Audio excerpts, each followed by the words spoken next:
Көшпенді елдің тірегі болған екен асарым. Қайта келдің жаңғырып міне бүгін асарым.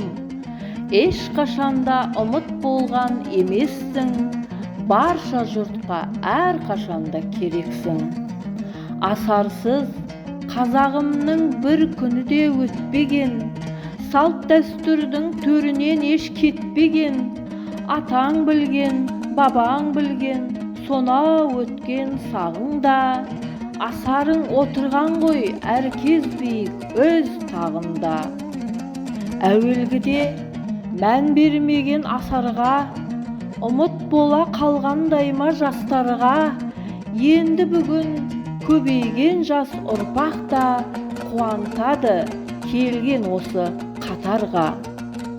Алғыс айтам ақ самайлы анаға, алғыс айтам ақ сақалды атаға. Асар менен бала кезде достасқан, мәңгілікке жалқаулықпен қоштасқан.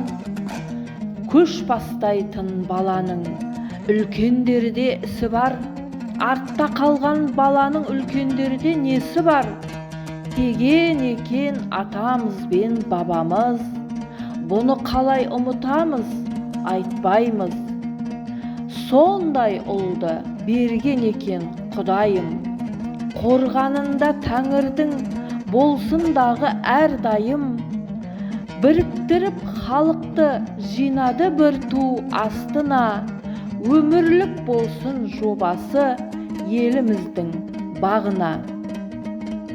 Жоқтықпенен сыналған, тоқтықпен де сыналар, ауыр жүкті арқалап елім менің сынбаған.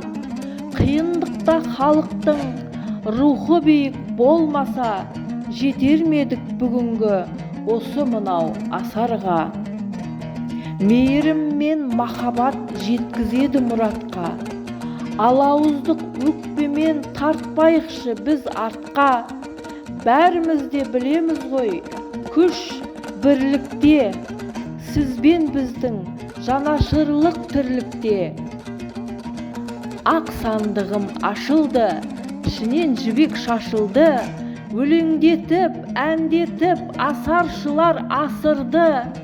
Үкіметтен көмекті келеміз ғой сұрабай, жетейікші жеңіске ешқайсымыз құламай. Асарым деп жырлаған асарлықпын, асарлатып жасауға мен ынтықпын. Өсіретін аңқылдаған халқым менің, арта берсін асарым, даңқың сенің.